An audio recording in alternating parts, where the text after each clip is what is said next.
All right, what's going on, everybody? It's Matt Nabong with Nabs Boxing, and we're going to do a breakdown of Shakur versus Zepeda. And obviously, everybody knows that Shakur Stevenson has been under some fire for the Tom and Jerry comments made by Turkey Al-Sheikh. And everybody wants to know, against a high volume, high energy, and confident Mexican fighter, can Shakur Stevenson sit in that pocket, land his own, and do what he does best, which is hit and not get hit? But obviously, he has to make it entertaining to an extent because he has to prove to himself that, his hands are fine and that he's at the top and elite level. We already know Shakur's elite, but this is a tough test for him. And I can't help but notice Shakur's body language here in the face-off. You guys can clearly see that Shakur Stevenson is locked in. He's focused. He knows he has a chip on his shoulder. Everybody's saying he's a runner. Touches Zepeda's belt. Most fighters do that before they're ready to go in that squared circle and take that belt from their opponent. And you see Shakur having a belt. He said he's put in belt to ass. So we'll see if Shakur can do it. And basically making a signal and gesture that he's gonna stomp William Zepeda. So we'll see what happens, guys. I was at the press conference. Saw Shakur, looks very confident. Him and Edgar Berlanga were both going at Oscar De La Hoya. It was entertaining stuff.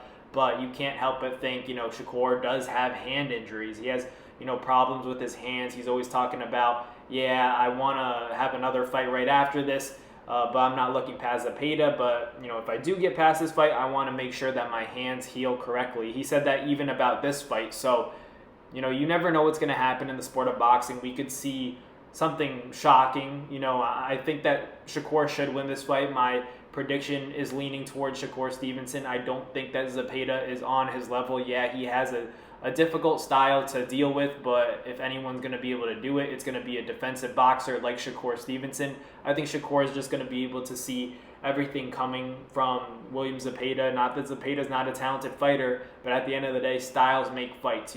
Shakur fought another strong Mexican, an overwhelming Mexican like Oscar Valdez, but we saw what happened in that fight. And Oscar Valdez, obviously, fighting at 130, there's a difference. At 35, Zepeda is going to be stronger. He throws more punches. He throws, like I said, his volume is higher. So that's another issue for Shakur to deal with.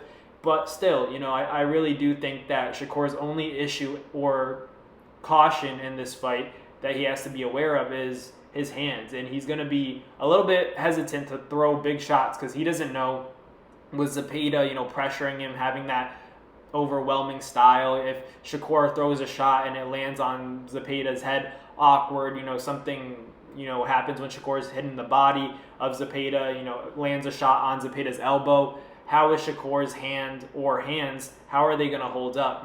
That's the biggest question that I have coming into this Zepeda and Shakur Stevenson fight. I know that Shakur has the superior skills as opposed to, Zepeda. But like I said, Zepeda doesn't really have these hand injuries as much as Shakur has. Shakur has hurt both hands. He even said in the Padley fight, it wasn't even his originally injured hand. It was the other hand that got injured in that fight with Padley. So just some things to take note of. Everybody obviously understands that Shakur, and they should understand that Shakur is the safe pick in this fight. But, you can't count out the fact that crazy things happen in this sport. He lands a shot awkwardly. He feels the need to, deviate from his game plan and make it exciting because he's hearing all the stuff about the Tom and Jerry effect. I don't believe that Shakur should feed into any of that. I believe that Shakur Stevenson has to focus on what he does best, which is hit and not get hit. But, don't be afraid to, take a little bit of risk if you understand that this guy can't compete with you. If he gets in there and it becomes almost too easy, I think there's a chance that happens. Then show the fans why they should come and see you again.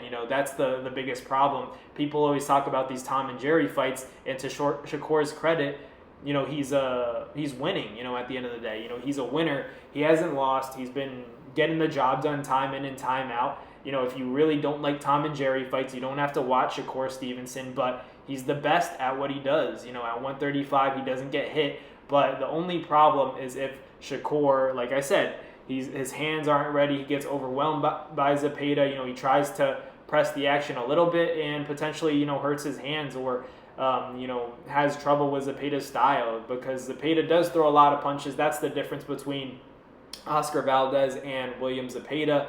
But like I said, if Shakur's 100% focused, mentally in his hands, don't give him any problems. I should, expect Shakur to pull this off by decision. If Shakur goes in there and, stops Zepeda, then he's going to get a lot of respect from the boxing world, because Zepeda, is a tough, undefeated Mexican fighter that's, coming to prove something to Shakur Stevenson. But Shakur, as always, has all the confidence in the world. So let me know in the comments down below what you guys think. Hope you guys enjoyed this breakdown. Like, comment, and subscribe for more. But it's been your boy Matt with Nabs Boxing. Enjoy the fight, and I'll catch you guys on the next one.